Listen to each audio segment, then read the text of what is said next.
Hello, everyone. Um, Hey Dennis, hey Hernan, good morning guys. How are you doing today? Hey Doing folks, great. good, good, good. So good to see you here.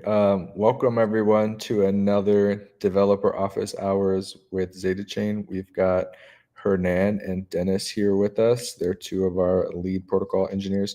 And my name is Matthew. I'm your developer experience engineer.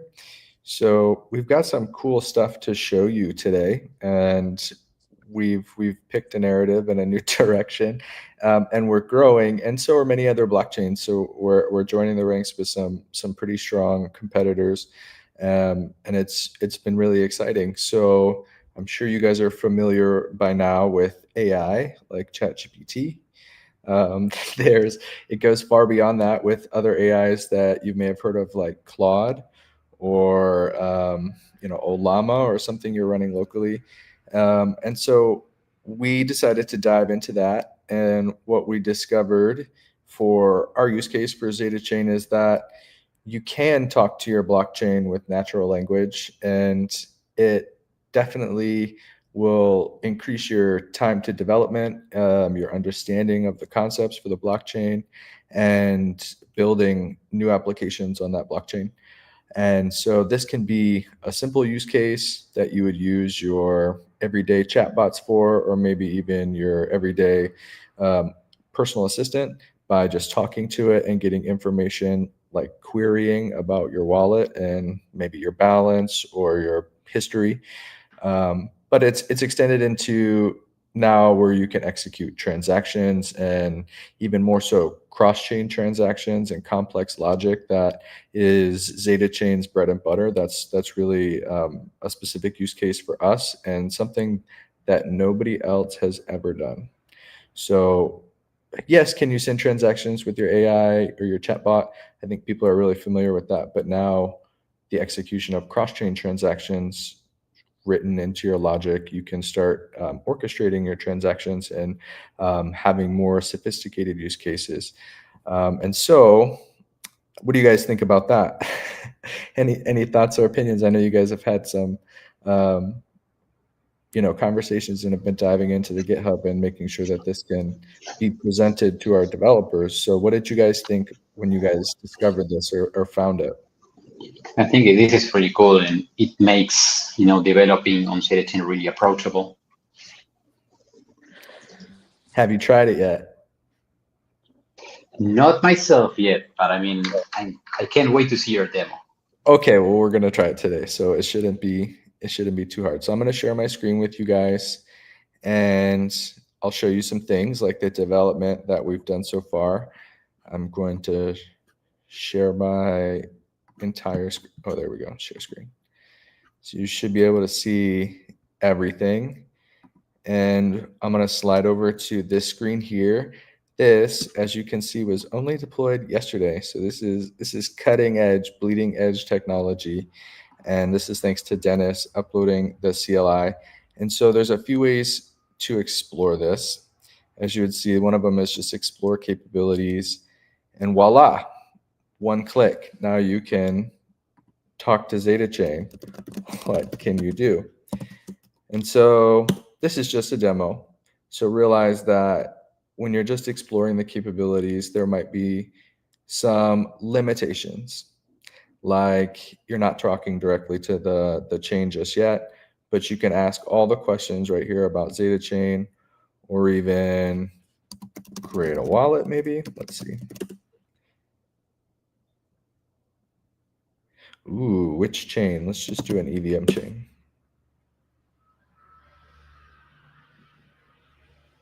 So think of this as a natural language interface for any of the models that you'd like, Claude, GPT, right here in a cloud browser or in a cloud-based server from your browser. Voila, we have a new Ethereum wallet address, just like that. Now, I wouldn't go using this as best practices, but as you can see, it executes the commands from the CLI by just a question, which is really great. If you want to go a little bit further with something like this, yes, you could add this right here to your local project, and it will call it via like an API. and you can add authentication. That's cool. But here are all the other ways, whether it's a Python project, a TypeScript project, you want to add it to your existing MCP server that you've already got going, which a lot of people these days are more familiar with that. What is an MCP?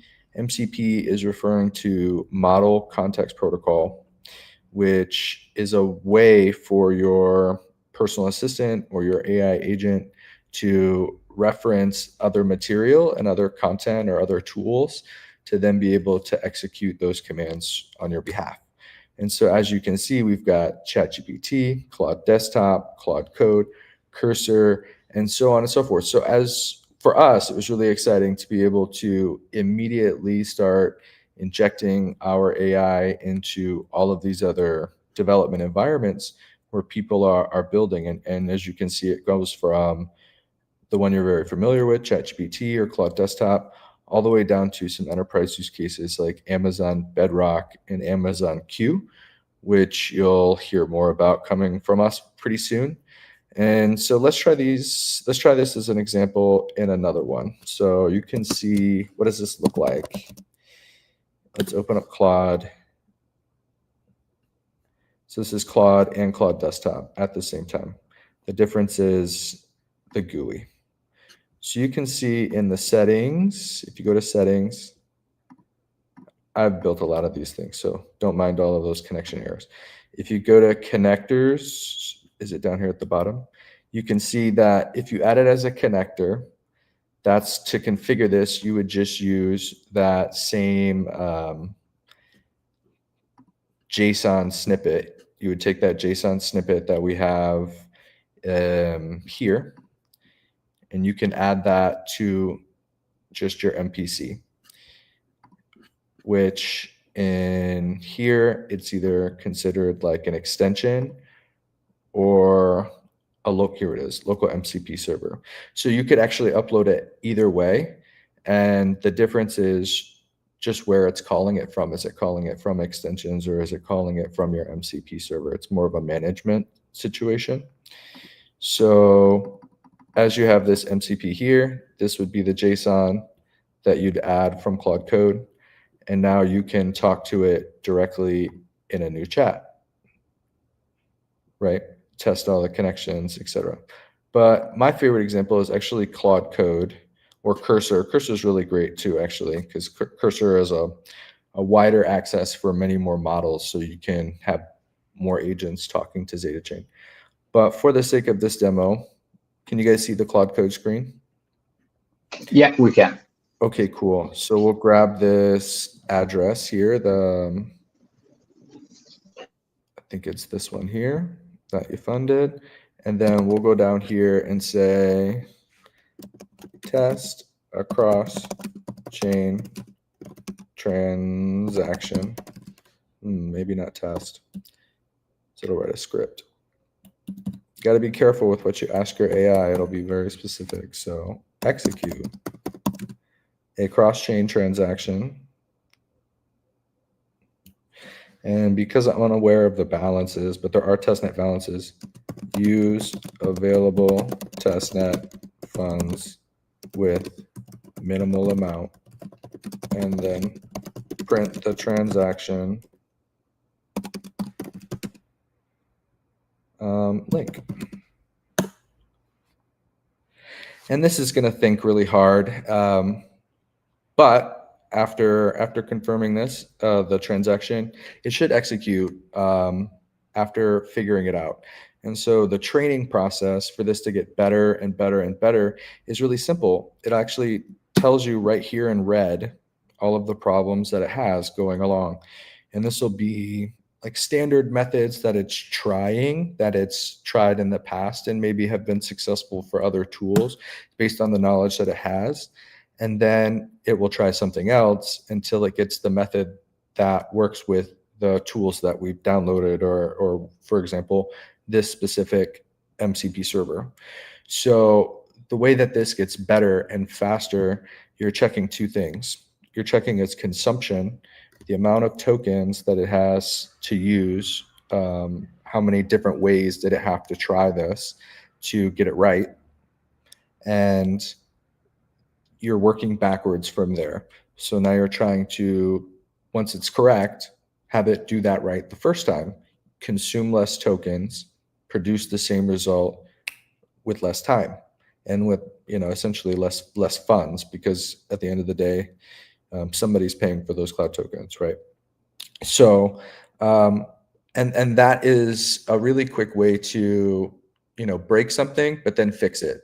And that's to make sure that it works, but then also make sure that you're implementing best practices. It's shareable. It's something that you can, take from your isolated development environment and then share it publicly. Wow. Oh, 500 Zeta. Thank you so much, Dennis. Oh my gosh. I've never had 500 testnet tokens before. That's pretty cool. Should definitely have enough to execute a transaction. So I know it's moving pretty fast, but it's seeing that we have testnet tokens in some of the wallets. It's searched all of my wallets. It'll have to check a few because I have like 25 local wallets for testing on here. But it will find the answer, right? And it will execute the transactions. And so this has done this probably 10 times already. Tested the transaction, found a way that works. It's gone down the list of testing all of the commands, all of the amounts, and checking each function along the way. And what it's finding is either a way that works or a way that doesn't work, and then noting the difference of those two things, and then executing it faster and faster and faster. So I'm still working on the training process, as this was deployed yesterday, but I did have some success with fully executing all of the commands that are available with our CLI, with this tool, with Cursor, with other AI tools. Perfect. The cross-chain transaction was successful. So here we go. Transaction details. Here's the to explore. I guess it used Polygon because it also found that I had some testnet Polygon on one token or on one wallet address. And so let's check it and see if that's real.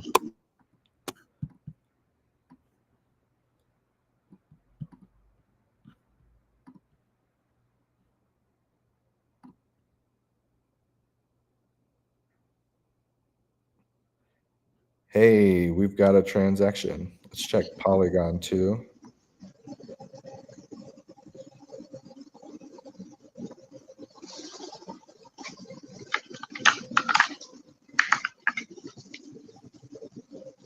Testnet transaction, successful. Voila. So this was a successful cross-chain transaction from one chain to another without using wrap tokens, without using layer 0 or wormhole, and using ZetaChain. So that, to me, is a success. And I will continue to work backward from here. It also worked for Solana and for Sui. And so I've been coming up with some interesting workflows as far as how far can AI go in the development process of setting up one chain or another chain.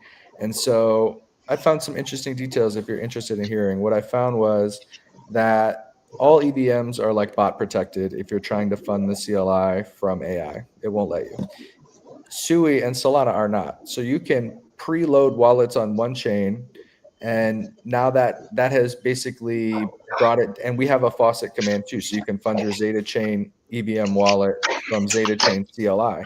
So if you can call the ZetaChain CLI and you can call funds or testnet funds to your other ZetaChain for cross-chain transactions, you can get all the way to sending a cross-chain transaction just by talking to it. So as far as development goes, and usability for users. So just make sure that you're storing things appropriately, your private keys. I wouldn't trust anything that AI generated for you the first time unless you've secured it yourself. So if you're generating a wallet like on your local address, that's a-okay, or on your local device, that's super cool. But I wouldn't go using the wallets that you've generated in a cloud server. That would be my caveat. But that is the demo. Hopefully it was enlightening. It just looked like AI running a bunch of code, but I only asked it one question: send a cross-chain transaction using my available funds. And it did. And it works for mainnet too, which is really scary. The implications are there, but like, there you are, world. We have it. Every AI can now talk to ZetaChain, and you can build with every AI using a universal blockchain. And so the limitations for your accessibility to the technology is reduced significantly. And we've got some hackathons coming up where I think it's with Amazon Q and GitLab and hosted by Dora Hacks, our favorite. And you'll be able to try it out right away with all of those tools and Amazon, and there'll be prizes for it too. So you can't beat that, I think.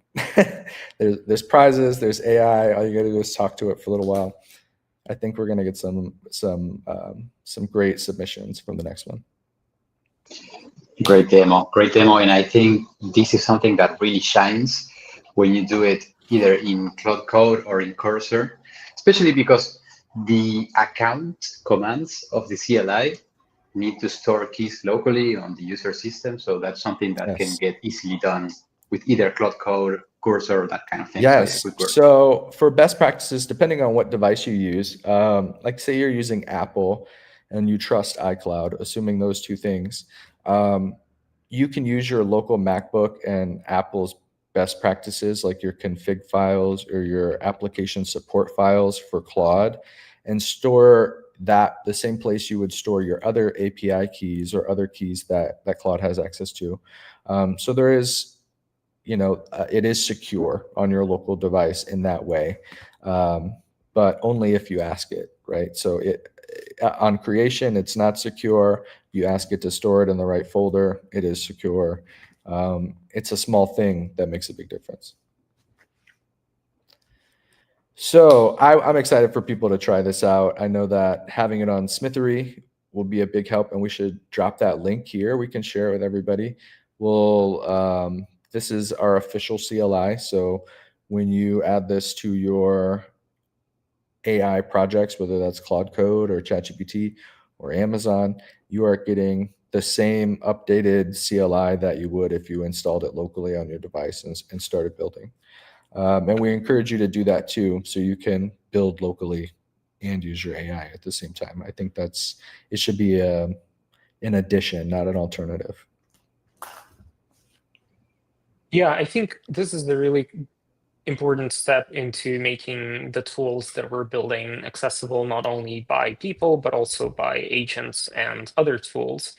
And that's kind of where we're headed, because at this point, we have most of our tools bundled in a CLI, which I think is really neat. But at the same time, if we don't provide the ability for other tools to use it through LLMs, then we're kind of missing out. So yeah, I'm super excited about that. And I think we're going to be adding more tools to this as well and making it more accessible. So right now we deployed, as Matthew showed, on Smithery, which I think is a pretty neat service. I actually didn't know much about it until very recently. Like, so many tools pop up, so it's hard to keep track of everything, but it's actually very useful for distribution. The way I think about it is like NPM for MCPs. I don't know if that's more cryptic. It's probably a bad description. It's a registry. It's a server registry. I think it. If you've ever built with enterprise software or something like this, there's always some sort of like server backlog where they keep the registry of all the tools that you can call, and this is very much that for the AI. And this is also just the very start for us, because we've got dozens of these registries where that are currently being populated with Web3 tools for the very first time, and so it's exciting to see that some things that have been around for a while are getting new life, not just with AI and MCPs, but also now with Web3. And so I think when you put those things together, you see a lot more activity happening on the blockchain. I think we saw that with Solana as far as the development for what it looks like to have AI use cases running wild on your blockchain, and some of it was good, and some of it was a little bit, overbearing. And I think that some of those development issues have been worked out, and so now you're seeing these more sophisticated kind of enterprise approaches where we can very quickly integrate our blockchain into tools faster than ever before. Awesome. We actually have one more thing to share. Gonna do this right now. Just released a few days ago. Yes. Ask. Yeah, so basically we have this new command called ask, which lets you ask questions to ZetaChain, and it's going to respond hopefully correctly with all the information it knows from the docs, from the protocol contracts, from everywhere. So basically, if you just type ZetaChain ask, what is a universal app, it's going to... A quick question here, Dennis. I think the prompt argument is optional, right? You can simply type ZetaChain ask and then get ask for the prompt later. Yeah, it works either way. And yeah, we can see that it's showing what is a universal contract. Seems to be correct. It's missing only gateway modifier, but it's actually optional, just best practice. And you can continue asking like, what is a gateway? So this is kind of useful if you're just getting to know what ZetaChain is. You can ask questions. So of course you can go to the docs, but if you have a specific question, this is much better than searching in the docs for sure. And the cool thing is that it's also adding sources. So after it kind of explains what gateway is and what it does on ZetaChain, what it does on connected chains, it also kind of tells you where it got its information from. Here it's not actually linking to anything, but here you can see that it's taking information from Universal Apps Overview. So you can click on the link and go directly to the docs or go to one of the tutorials. Sometimes it decides not to bother you with URLs, but that's AI for you. We should probably add a disclaimer saying that this is AI.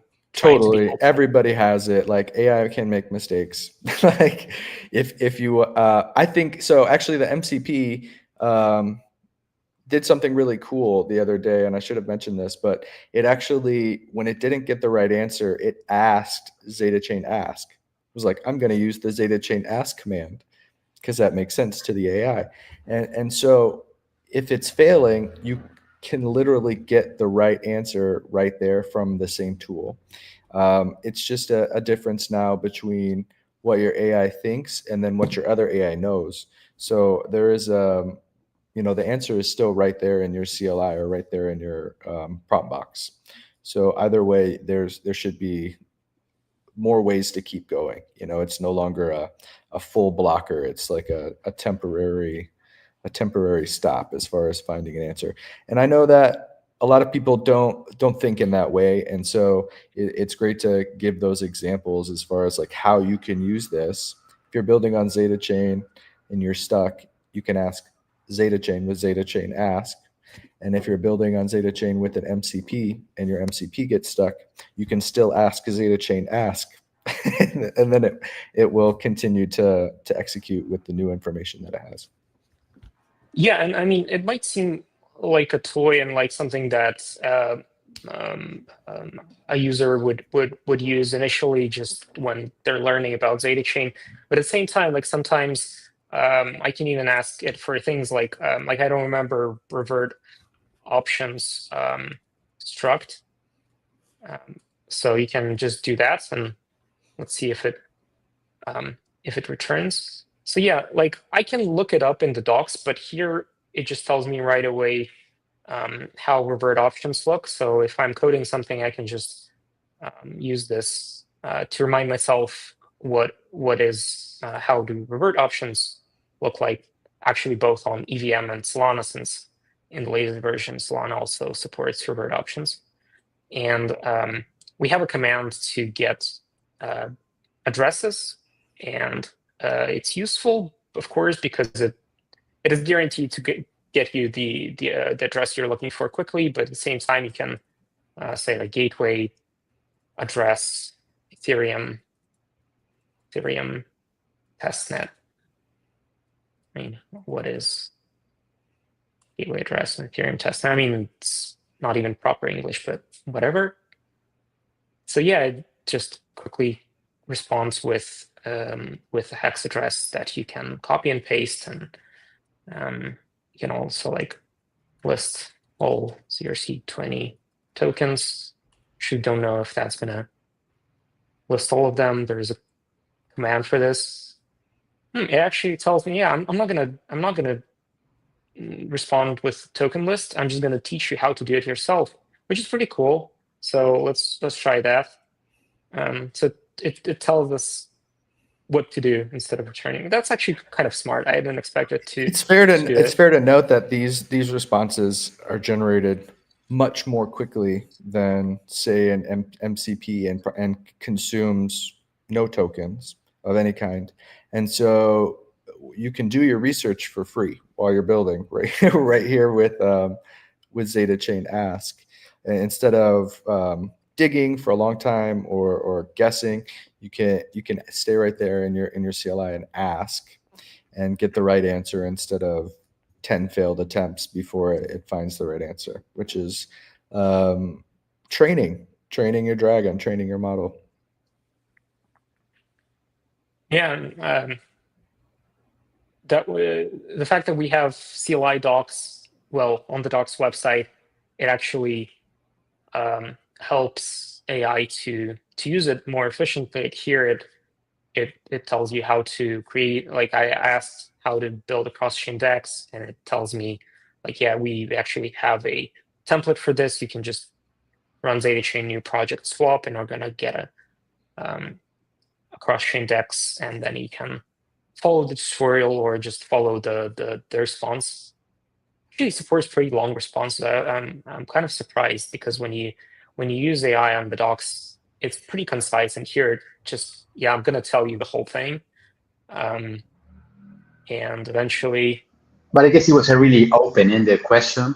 I mean, creating a DEX, I mean, it's not something that can be concisely summarized, I guess. Yeah, and we're gonna tweak it to make sure that it doesn't overwhelm you with the data. Here it clearly hit a limit at the sources. I mean, at the end, but it kind of gave you the whole thing almost. But yeah, I'm excited actually to use this to make things execute faster and kind of create new things with ZetaChain right here from, and test it against, obviously Amazon Q coming up, but just in general, as far as building cross-chain functions. Wow. This is actually super helpful, right? Like, yeah, if you need it really is. You get a list of all the faucets, including like the ones for ZetaChain. I strongly recommend this one, Faucet Me. Let me see if, yeah, it's the one that we just recently funded, so go check it out. And other tokens, and then it actually recommends you can like verify ZRC20 tokens. So after you got the tokens, you can use deposit to send it to ZetaChain. Then, yeah, you can get all the ZRC20 addresses as well. So yeah, it's what I wanted to stress is that this is like a tool for those who are new to ZetaChain. You can ask questions, but it's also a good tool for those who are familiar with ZetaChain. So instead of going into the docs and trying to find something in the source, which you can do, of course, but sometimes you just want an answer quickly, and you can get it here. But of course, do check it if you are not sure about the answer. It's still AI, so it can be. And this is only true if you update your CLI to the latest version. Update your CLI. That's a request. Update your CLI to the latest version, everyone. Yeah, Yeah. npm install g ZetaChain latest, and you're gonna get the latest version. I'm probably gonna get an error, but 6.4, 6.4.1. What are we on? yeah, I got the latest version anyway, so ZetaChain Yeah. version. But yeah, at some point we'll probably add a quick check, like it's gonna tell you if this is not the latest version, just so that everyone's on the same page and getting the latest latest features. I think this is massive. This is you know, a year ago, this was a concept, cross-chain transactions and talking to your AI for cross-chain transactions. And now it's very much a reality. I think it's in its infancy. This is something that's new, that's being tested market-wide in different use cases. And we've got our use cases carved out. It's really just about making those things more accessible to a wider audience and easier to use for the developers. And I think with Ask and with the MCP options, we've done that. You know, now we can confidently join in with, you know, Web 2 hackathons, AI hackathons, other resources hackathons, and the, you know, time to execution is much quicker because it's simple to integrate those tools. And that is with, you'll find it in more sources across the internet very soon. But right now you can find it with Smithery. Smithery is, or just from our docs with the CLI. But this will be a one-click option for everything for the install. And if you've already got the ZetaChain CLI, make sure you push the update, and then you can ask any questions to your CLI directly. Awesome. Well, I think that we did all the demos we had for today. And thank you so much, Matthew, Hernan, for joining and for the discussion we had. I think we shared a lot of interesting new things that are coming to the CLI and to just ZetaChain developer experience in general. And if you guys test these things, take screenshots, share with us on Twitter, you know, let us know, or Instagram or something, and let us know what you found. And these are work in progresses. These are things that are just rolling out right on the edge. And so we appreciate your feedback and your testing, and feel free to try to make something newer, even better. Right on. Awesome. Thank you so much for joining, and see you in the next one. Thanks, Goodbye. guys. Have a great Thank day. you, guys. Bye-bye. Cheers.